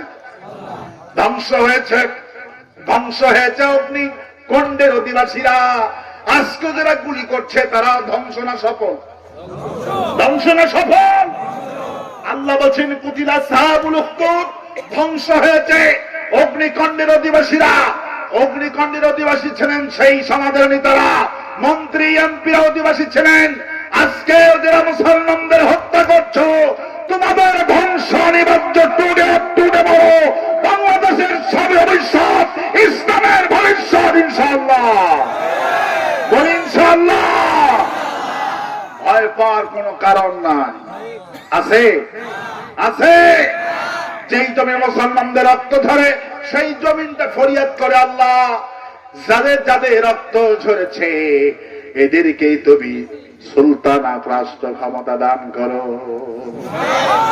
বিশ্বাস করেন যারা শহীদ আত্মীয় হতেছে এদের হাতে আল্লাহ রাব্বুল আলামিন রাষ্ট্র ক্ষমতা দান করবে। আর আস্তে কম সুবহানাল্লাহ, আর আস্তে কম সুবহানাল্লাহ। ভয় পাওয়ার কোন কারণ নাই। পৃথিবীতে যে প্রসব বেদনা শুরু হয়েছে, যখন প্রসব বেদনা শুরু হয় মায়ের, এই কষ্ট ক্ষণিকের কষ্ট, একটু পরেই সোনামণি আসবে, আমাদের দাদুমণি আসবে, আমাদের কলিজার টুকরা সন্তান আসবে। বৌমাকে আমরা বলি, স্ত্রীকে বলি ধৈর্য ধারণ করো। সন্তানকে দেখা মাত্রই মায়ের সমস্ত কষ্ট আল্লাহ পাক মুছে ফেলে দেয়। পৃথিবীতে আমার দেশে যে হত্যা শুরু হয়েছে, মুসলমানদের নির্যাতন শুরু হয়েছে, নির্যাতন করো, শহীদ করো। আগামী সিজার করে যে বাচ্চা আসতেছে সেই বাচ্চার নাম হবে ইসলাম।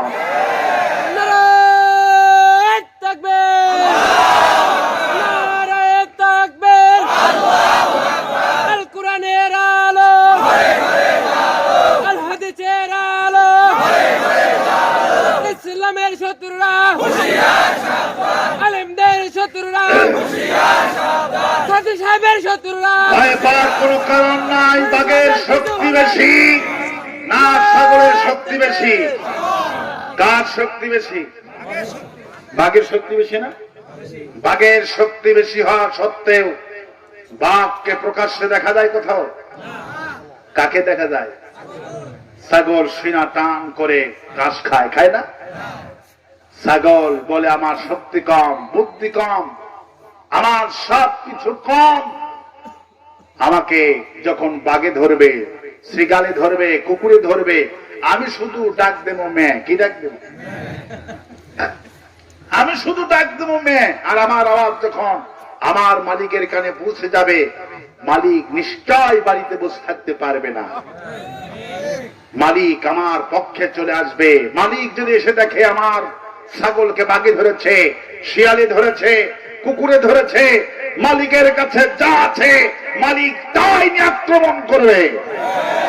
আমরা আমেরিকাকে বলি আমেরিকা, ভারতকে বলি ভারত। মোদী সরকার তোমার বিশাল রাষ্ট্র হতে পারে, তোমার সেনাবাহিনী থাকতে পারে, পারমাণবিক বোমা থাকতে পারে, এয়ারফোর্স, ল্যান্ড ফোর্স, সব সিডিমাইন্স ফ্যাক্টরি থাকতে পারে, কিন্তু মনে রাখো আমাদের একটা মালিক আছে। সেই মালিকের নাম কি?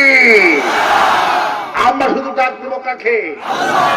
আল্লাহু লা ইলাহা ইল্লা হুয়াল হাইয়ুল কাইয়্যুম। আমার মালিককে আমরা ডাক দিব, আমরা ডাক দিব, আর আমার মালিক চিরঞ্জীব, চিরস্থায়ী। আমার মালিক চিরঞ্জীব, আমার মালিক চিরস্থায়ী। আর তোমরা তাদেরকে দেখো, এই বছরে ক্ষমতা আছে যতদিন, পোস্টালে নাম আছে ততদিন। ক্ষমতাও শেষ, পোস্টালে নামও নাই। ঠিক কিনা বলেন? ক্ষণস্থায়ী, এগুলি বাদশা ক্ষণস্থায়ী। সুতরাং শিক্ষা গ্রহণ করতে হবে। আজকের মাহফিল থেকে চূড়ান্ত সিদ্ধান্ত নিতে হবে, আমরা কোন ক্ষণস্থায়ী বাদশার গোলামি করব না, চিরস্থায়ী বাদশার গোলামি করব। চিরস্থায়ী বাদশাকে বলেন সবাই, আল্লাহু লা ইলাহা ইল্লা হুয়াল হাইয়ুল কাইয়্যুম। চিরঞ্জীব আমি, চিরস্থায়ী। সুতরাং খালাকালাকুম মা ফিল আরদি জামিয়া, যা বানিয়েছি বান্দা সব তোমাদের গোলাম, শুধু আমার গোলামি করো। মৃত্যুর পরেও আমি আল্লাহ চিরস্থায়ী বানায় দেব। যারা আমার সঙ্গে বিদ্রোহ ঘোষণা করেছে ফিরআউন, আমার সঙ্গে বিদ্রোহ করেছে নমরুদ, ওদের নামটা ওদের দলের লোকেরাও রাখে না। ঠিক কিনা বলেন? রাখে। আজকে যারা ইসলাম বিদ্বেষী, এদের নামে কেউ রাখবে শাহরিয়ার কবির নাম শুনছে? যে শাহরিয়ার কবিরকে সব করে নাম রাখছে? রাখে না। মুনতাসির মামুন, তারপর আপনাদের কত নাস্তিক আছে, এদের নাম মুসলমান নেবে না। মুসলমান ঘৃণা করে স্মরণ করবে, এরা হলো অভিশপ্ত, আল্লাহ গায়রিল মাগদুবি আলাইহিম। ঠিক কিনা বলে? এদের পথ কেউ চায় না। 5 ওয়াক্ত নামাজে বলি আনআমতা আলাইহিম, আল্লাহ নিয়ামত প্রাপ্তদের পথ চায়। নিয়ামত প্রাপ্ত হলো নবীজি, সিদ্দিকী, শুহাদা, সালিহিন, এরা হলো নিয়ামত প্রাপ্ত। গজবুল্লাহদের পথ আমরা চাই না, অভিশপ্তদের পথ আমরা চাই না। ঠিক কিনা বলেন? এই জন্য আল্লাহর কাছে 5 ওয়াক্ত নামাজে আমরা বলি আনআমতা আলাইহিম, আল্লাহ তোমার পথে যারা জীবন দিয়েছে, শহীদ হয়েছে, যারা তোমার নিয়ামত প্রাপ্ত হয়েছে, আল্লাহ তাদের পথ আমাদেরকে দেখাও। ঠিক কিনা বলেন? এই জন্য নামাজ পড়বো কার জন্যে? রোজা করবো কার জন্যে? হজ করবো কার জন্যে? যাকাত দিব কার জন্যে? বউকে পিটাবো কার জন্যে? হ্যাঁ, এই জায়গাতে আছে খবরদার, বউ পিটানো যাবে। খবরদার, বউ পিটাবেন না, বউকে আদর করবেন। কে বলছেন? ওয়াতুন নিসা সাদাকাতিহিন্না নিহলা। আল্লাহ পাক বলেন, শোনো গোলাম, যখন বিবাহ করতে যাবা তোমার বিবিকে মোহর না দেওয়াটা আমি আল্লাহ ফরজ করে দিলাম। সুবহানাল্লাহ। মোহরটা ফরজ দিলাম। এখন বিবাহ করে নিয়ে এসে খারাপ আচরণ করতে পারবে না। ওয়াশিরুহুন্না বিল মারুফ, ভালো আচরণ করা আমি আল্লাহ ফরজ করে দিলাম। ভালো আচরণ করতে হবে, ভালো আচরণ করতে হবে। কি আচরণ করতে হবে? ভালো আচরণ করতে হবে। কারণ ভালো আচরণ করার অধিকার আপনাকে কে দিচ্ছেন? নফল না ওয়াজিব? ফরজ। কি? বিবির সঙ্গে ভালো আচরণ করবেন। খবরদার, খারাপ আচরণ করা যাবে না। খারাপ আচরণ প্রতিদিন, শুধু খারাপ আচরণ। একদিক থেকে আল্লাহ পাক আদমকে বলছে, আদম জান্নাতে থাকো, যখন বাজারে যাবা তোমার রুচি আর হাওয়া রুচি এক নয়। কারণ তোমার রুচি হলো একরকম, তোমার বিবি রুচি একরকম। মানে মেয়েরা তেঁতুল খাই বেশি, ছেলেরা মিষ্টি খায় বেশি। ঠিক কিনা? খাওয়ার রুচি আলাদা আছে না? মেয়েরা কি পছন্দ করে বলেন তো? মেয়েরা টক পছন্দ করে, আর ছেলেরা পছন্দ করে মিষ্টি পছন্দ করে। আপনি বাজারে গেলেন, শুধু প্রতিটা দিন সিলভার কাপ আছে না? সিলভার কাপ জিকির। 20 বছরের সংসারে বিবি বলে, দেখো প্রতিদিন বাজারে যাও, এই 20 বছরের জীবনে সিলভার কাপ ছাড়া কিছু চোখে দেখবো না। বাজারে কি আর তেলাপিয়া মাছ নাই? বলে আছে। তেলাপিয়া একটু কিনবা, এর খাওয়ালা ছেড়ে তেলাপিয়া কিনতে হবে। খাইলে খা, না খাইলে চলে যা। আছে না নাই? আছে না নাই? নবীজি বলছেন, তোমার বিবির মতো উঁচু মতো তুমি খাবার কিনো। তোমার বিবি ওই কি করে সিলভার কাপ খেতে খেতে ব্যতৃষ্ণা হয়ে গেছে, একটু মাঝে মধ্যে তেলাপিয়া কিনো, রুই কিনো, মনে করিও না এটা ক্ষতি হয়ে গেল। তোমার বিবির মুখে যদি তুমি যা খাবার তুলে দিবা, কিয়ামতের দিন বান্দারে আমি তোমার আমুল্লামা এগুলি সব সদকা হিসাবে পেশ করব। সুতরাং ভয় পাওয়ার কোনো কারণ নাই, হতাশ হওয়ার কোনো কারণ নাই। ইসলাম আছে যেখানে শান্তি আছে। আপনার বিবিকে খাবার দিবেন, বিবির মুখে দিবেন, বিবি যা পছন্দ করে। রাসূল সাল্লাল্লাহু আলাইহি ওয়াসাল্লাম বলতেন, সাহাবীরা দেখো তো আমার মাথার চুল আজকে কেমন লাগছে। সাহাবীরা বিশ্বনবী তাকায় দেখে, ইয়া রাসূলুল্লাহ আপনার চুল কাটাটা আজকে দারুণ সুন্দর লাগছে। হুজুর বলছে এই চুল আমাকে আয়েশা কাটিয়ে দিয়েছে, আর আয়েশার পরামর্শে আমি আমার মাথার চুলটা কেটেছি। হুজুর বলছেন তোমাদের বিবিদের কাছ থেকে যে পরামর্শটা ভালো হবে তোমরা গ্রহণ করো, কারণ তোমার কাছে সেই বুদ্ধিটা নাও থাকতে পারে। সুবহানাল্লাহ বলবেন না? এই জন্য বিশ্বনবী নিজের বিবির বুদ্ধি শুনে মাথার চুল কেটেছে। আল্লাহু আকবার বলেন। হুজুর কাটবেন না, এসে বলছে হুজুর চুল কাটেন সুন্দর লাগবে। আল্লাহু আকবার বলেন। এই জন্য বিবি আছে, বিবির পরামর্শ গ্রহণ করবেন। হুজুর বলছেন তোমার পারিবারিক বৈঠক করবা, যখন জমি কিনতে যাবা, জায়গা কিনতে যাবা, একাকী মাত মনে কইরো না, পরিবারের লোকদেরকে একটু মশারা করো, আল্লাহ রহমত নাযিল হয়ে যাবে। তোমার সন্তান বিবি সন্তানদেরকে নিয়ে একটু পরামর্শ করো, এই পরামর্শের মতো আল্লাহ রহমত নাযিল হয়ে যায়। সুবহানাল্লাহ বলবেন না? ইসলামী কত সুন্দর। হুজুর বলছেন তুমি ক্ষমতা চেয়ে নিও না, ক্ষমতা যদি তুমি চেয়ে নাও, যখন বিপদে পড়বা তোমাকে কেউ সাহায্য করবে না, বলবে শালা যেমন জোর করে গেছে এখন মরো, ঠিক কিনা? আর হুজুর বলছেন যখন সকলে মিলে তোমাকে ক্ষমতা দিবে, তুমি যখন বিপদে পড়বা, যারা তোমাকে ক্ষমতাবান বানিয়েছে সব লোকরা জীবন দিয়ে হলেও তোমাকে সহযোগিতা করবে। দেখছেন হাদিস, ক্ষমতা চেয়ে নিও না, চেয়ে নিলেই তোমার পিছনে কেউ থাকবে না। তুই গেছিস তুই বস, ঠিক কিনা? আর যখন মিলে সবাই মিলে তোমার ক্ষমতা দিবে, সবাই বলবে আমরাই তাকে দিয়েছি, বিপদে পড়ছে আমরাও আছি, ঠিক কিনা? যখন কিছু করতে যাবে পরিবারের লোকদের পরামর্শ নেবে, কারণ আপনি যখন একা একা করবেন বিপদে পড়লে স্ত্রী বলবে এখন তুমি মজা বুঝো, ঠিক কিনা? সন্তান বলো নিষেধ করছিলাম না, তুমি মজা বুঝো, কেউ নাই। এই জন্যই রাসূল সাল্লাল্লাহু আলাইহি ওয়াসাল্লাম বলছেন পরামর্শ ভিত্তিতে একটা কিছু কইলে সাহায্য কানাজিল হয়। আমার ভাই জন বিবির সম্পর্কে আল্লাহ পাক বলছেন ওয়াশরুহুন্না বিল মারুফ, স্ত্রীর সঙ্গে ভালো আচরণ করো, মুখ বেঁকা করা যাবে না, খারাপ আচরণ করা যাবে না, তালাক দেওয়া যাবে না। তালাক দিয়ে আজকে গোটা দেশ পড়ে গেছে, ঠিক কিনা বলে? তালাক, তুই তালাক, বাপ তালাক, মা তালাক, 14 গোষ্ঠী তালাক দিয়ে দিলাম, আছে না নাই? একসঙ্গে 14 তালাক কিন্তু দেয়, আছে না নাই? এবং তালাক দিয়ে মস্তা তালাশ করে হুজুর আমার বিবির অবস্থা কি, 3টা বাচ্চা, আগে তুই বুঝিস না? তালাক তো দিয়ে দিলে 3 তালাক একসঙ্গে হয়ে যাবে। আমার ভাইরা ঠাট্টা করা যাবে না। তালাক যদি দিতে হয় মাসে মাসে তালাক দিতে হবে। কি করতে হবে?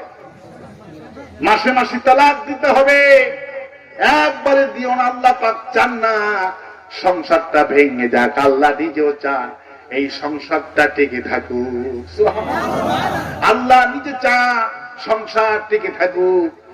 এখন প্রতি মাসে বিবাহ করে আর কয় হুজুর নবীর সুন্নাত পালন করতেছি, আছে না? না, এক ফকিরের পাইলাম সেদিন, হুজুর দোয়া করবেন সামনে মাসে আমার বিয়া। আমি বললাম ভাই বিয়ে শাদী করেননি? লোকেরা তো হুজুর এটা 4 নাম্বার হবে। আমি বললাম ভাই কি খবর? হুজুর প্রতি মাসে করি আর একটু ছেড়ে দিই, হয় না আমার কপালে, হয় না হুজুর 4টা হয়েছে। এরকম ভণ্ড আছে না নাই? হুজুর নবীর সুন্নাত পালন করতেছি, নবীর সুন্নাত পালন করতে করতে 4টা লাগে। এগুলি ভণ্ডদেরকে হাত পা ভেঙে দেওয়া দরকার, ঠিক কিনা বলে? বিয়ে শাদী আল্লাহর লেখা নয়, মনে রাখবেন। বিয়ে আল্লাহর লেখা নয়, তালাক দেওয়াটা আল্লাহর লেখা নয়, এগুলি সব ইচ্ছা শাদী, মনে থাকবে। বিয়ে শাদী আল্লাহর লেখা না। আল্লাহ পাক বলছেন ইচ্ছা মতো যাকে খুশি তাকে বিয়ে করো, এটা আমার লেখা নয়। সুবহানাল্লাহ। ডাইরেক্ট ইসলামী সাদাল্লাহরা পরিষ্কার বলে দিয়েছেন এগুলো আমার লেখা নয়। কিন্তু আমাদের সমাজে আছে না নাই যে বিয়েটা আল্লাহর লেখা, আছে না নাই? আজ ওই কুসংস্কার আছে। আমার ভাইয়েরা বিশ্বাস করেন বিয়েটা আল্লাহর লেখা নয়। বিয়ে যদি আল্লাহর লেখা হইতো তালাকটাও কিন্তু আল্লাহর লেখা হইতো। বুঝেননি? আপনি তালাক বুঝছেন কেন? এই জন্য আল্লাহ বলছেন তোমাদের মধ্যে যাকে খুশি ভালো লাগে দেখে শুনে বিবাহ করো। আল্লাহু আকবার বলে। যাকে ভালো লাগে আগে দেখো, তারপরে ভালো লাগলে বিয়ে করো। কে বলছে? আল্লাহ বলে দিয়েছেন যাকে ভালো লাগে আগে দেখো, ভালো লাগলে বিয়ে করো। সুবহানাল্লাহ বলবেন না? এই জন্য বিয়ের আগে কি করতে হয়? দেখতে হয় সেটারও ভণ্ডামি আছে না নাই? আগে দুলা ভাই যায়। কে যায়? দুলা ভাই যায়, তারপরে বন্ধু বান্ধব যায়। কয় বন্ধু তোমার পছন্দ মানে আমার পছন্দ। আস্তাগফিরুল্লাহ, আস্তাগফিরুল্লাহ বলবেন না? কোন মেয়ে যে দুলা ভাই দেখতে আসি দেখাবেন না, কবিরা গুনাহ। ঘটককে বলবেন ছেলে যে বিয়ে করবে ছেলের বাপকেও দেখা যায় না। মেয়ে লোক হলে ভিন্ন কথা, যে বিয়ে করবে তার বাপ দেখাও জায়েজ, হারাম। যে বিয়ে করবে শুধু সে দেখবে। কিন্তু আজ তো ইসলাম শেষ হয়ে গেছে। দুলা ভাই বন্ধু বান্ধব 14 গোষ্ঠী যায় দেখতে। ছেলে যায় আগে, দুলা ভাই যায় আগে। ছেলে যায় পরে, দুলা ভাই যায় আগে। তারা আগে দেখে বলে শালারে এটা চলবে। নাউজুবিল্লাহ বলবেন না? আস্তাগফিরুল্লাহ বলে। এগুলো হারাম। এই জন্যে শুরু থেকে যদি হারাম পন্থা অবলম্বন করেন শান্তি আসবে, শান্তি আসবে। এই জন্যে হারাম আছে যেখানে আমরা নাই সেখানে। এই জন্য আমার ভাইয়েরা হারাম কাজ করা যাবে না। গায়ে হলুদ এটা সিস্টেম তো আরো বেকায়দা আছে না নাই? 5 ওয়াক্ত নামাজ পড়ে আবার গায়ে হলুদ আছে না নাই? মাইক বাজায়, যেই বিয়েতে মাইক বাজাবে গান বাজাবে ওই বিয়াতে যাবাই জায়েজ নাই, আছে না নাই? যেই বিয়েতে গান বাজাবে, হারেম বাজাবে, সাউন্ড বক্স বাজাবে ওই বিয়েতে যাবেন না, হারাম। আমি এই বিয়েতে যাই না। অনেক প্রতিবেশী আমার খারাপ, তুই মন খারাপ করলি তা কি হইলো? গান বাজালি গান নিষেধ করছিলাম না? হুজুর আমার দা নাতিয়ে, নাতিয়ে কি তুই বাড়ির লিডার, নাতিয়ে কি মাইক ভাঙনি, ঠিক কিনা বলবি? এই জন্য যেই বিয়েতে গান বাজনা বাজাবে এই বিয়েতে যাবেন না। যেই বিয়েতে রং তামসা গীত গান হবে এই বিয়েতে যাওয়া হারাম। কে বলেছে? আর হারাম কাজে কোন মুসলমান যেতে পারে? আমার ভাই এই জন্য ইসলাম আছে যেখানে আমরা আছি বিবির সঙ্গে ভালো ব্যবহার করবেন। ওয়াশিরুহুন্না বিল মারুফ, ভালো আচরণ করে আল্লাহ পাক ফরজ করে দিয়েছেন। আমার ভাইরা বিশ্বনবী মুহাম্মদ রাসূলুল্লাহ সাল্লাল্লাহু আলাইহি ওয়াসাল্লাম বিবিরা মাঝে মধ্যে রাগ করতেন। বলে হুজুর আমার বিবিরাও তো অনেক রাগ করে। আরে ভাই রাগ করার স্বাভাবিক। রাসূল সাল্লাল্লাহু আলাইহি ওয়াসাল্লামের বিবিরাও রাগ করতেন। কোন সুবহানাল্লাহ। মা আয়েশা রাদিয়াল্লাহু আনহা বিশ্বনবী বলছেন আয়েশা তুমি কিন্তু মাঝে মধ্যে এই কি হয়েছে? মা আয়েশা রাদিয়াল্লাহু আনহা কে রাসূল সাল্লাল্লাহু আলাইহি ওয়াসাল্লাম বলছেন আয়েশা তুমি কিন্তু মাঝে মধ্যে রাগ করো, আমি কিন্তু টের পাই। সুবহানাল্লাহ বলবেন না? আয়েশা বলল হুজুর কখন আমি রাগ করি বলেন তো? হুজুর বলছেন আয়েশা তুমি যখন রাগ করো তখন বলো ইব্রাহিম আলাইহিস সালামের আল্লাহ আমাদের প্রতি রহমত নাজিল করুক। আর তুমি যখন খুশি থাকো তখন বলো মুহাম্মদ রাসূলুল্লাহ সাল্লাল্লাহু আলাইহি ওয়াসাল্লামের আল্লাহ আমাদের প্রতি রহমত নাজিল করুক। আয়েশা বলছিল রাসূলুল্লাহ আপনি আমার বেরামটা ধরতে পেরেছেন। আমি যখন রাগ করি তখন আপনার নামটা নিই না, তখন বলি ইব্রাহিমের আল্লাহ রহমত নাজিল করুক। আর আমি যখন খুশি থাকি তখন বলি মুহাম্মদ রাসূলুল্লাহ সাল্লাল্লাহু আলাইহি ওয়াসাল্লামের আল্লাহ আমাদের প্রতি রহমত নাজিল করুক। রাগ সবার কপালে হয়, রাগ সবার সংসার জীবনে হয়। ওমর ফারুক রাদিয়াল্লাহু আনহু বসে আছেন। ওমর একটা কর্মী বইয়ের এত রাগ, এত মেজাজ খারাপ। ওমরের সেই কর্মী বইয়ের বিচার দেওয়ার জন্য ওমরের বাড়িতে আসতেছে। যখন বাড়িতে আসতেছে তখন ওমর রাদিয়াল্লাহু আনহুর বউ ওমর কেমন যদি ডাকতেছে, এমন মেজাজ গরম দেখাচ্ছে। লোকটা বলতেছে আলহামদুলিল্লাহ আমার কাম হয়ে গেছে। সুবহানাল্লাহ। ওমর রাদিয়াল্লাহু আনহু কানে গেছে, কেন আলহামদুলিল্লাহ কাম হয়ে গেছে মানে কি কামে আসছি হয়ে গেল কেমনে? এবার বলে নেতাজি আসছিলাম বইয়ের বিচার দেওয়ার জন্য, আমার বইয়ের মেজাজটা খুবই কড়া। মনে মনে ভাবলাম আপনার থেকে আমার বইয়ের বিচার দিব, কিন্তু আলহামদুলিল্লাহ যখন আপনার বাড়ি দরজায় পা দিয়েছি দেখি আপনার বইয়ের মেজাজ আমার বইয়ের চাইতে 4 গুণ বেশি। কয় গুণ? 4 গুণ বেশি। তখন বলছে আলহামদুলিল্লাহ উমরের বইয়ের চাইতে যার কাছে বিচার দেওয়ার জন্য আসতেছি তার বইয়েরই মেজাজ আমার বইয়ের চাইতে 4 গুণ। আলহামদুলিল্লাহ আমি অনেক ভালো আছি। ওমর রাদিয়াল্লাহু থেকে বসালেন, জমজম করে পানি খাওয়ালেন, খেজুর খাওয়ালেন। বাবাজি ও নেতা বউ কার কয় আমার, ঘর কার আমার, ছেলে মেয়ে কার আমার। তোমার বিবি ভাত রান্না করে কে আমার বিবি, পানি কুয়ার থেকে পানি উঠাই কে আমার বিবি, চুলায় আগুন জ্বালাই কে আমার বিবি। তুমি যে খেয়ে যাও এই থালগুলি বাজি কে আমার বিবি, তোমার কাপড় চুপড় গুলি ধোই কে আমার বিবি, ঘরটা ঝাড়ু দেয় কে আমার বিবি। অপুর বলে ভাই যা কইলাম শুরু তো কইলা আমার বিবি, ঘর ধোই তোমার বিবি, ঘর ঝাড়ু দেয় তোমার বিবি, চুলায় আগুন লাগাই তোমার বিবি, তুমি যা করো তোমার কাপড় ধুই বিবি, ছেলে মেয়েকে গোসল করাই তোমার বিবি, 24টা ঘন্টায় তোমার বিবি তোমার ঘরে এতগুলি পরিশ্রম করে, দিন অন্তত যদি 2-1টা রাত তোমার বিবি করে। আল্লাহ পাক বলছেন ওয়াশিরুহুন্না বিল মারুফ, খবরদার বিবির সঙ্গে রাগ করতে পারবে না, বিবির সাথে ভালো আচরণ করা আমি আল্লাহ ফরজ বানায়া দিলাম। আর ওয়াসতে কোন সুবহানাল্লাহ। এই জন্য বিবির সঙ্গে রাগ করা যাবে না।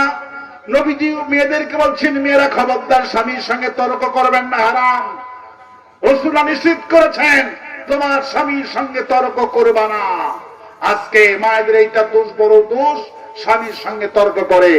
যেই মহিলার কণ্ঠ স্বামীর চাইতে জোরে হবে সেই মহিলা জান্নাতে যাবে না। নবীজি বলে ওই মহিলা তাহাজ্জুদ করল, 5 ওয়াক্ত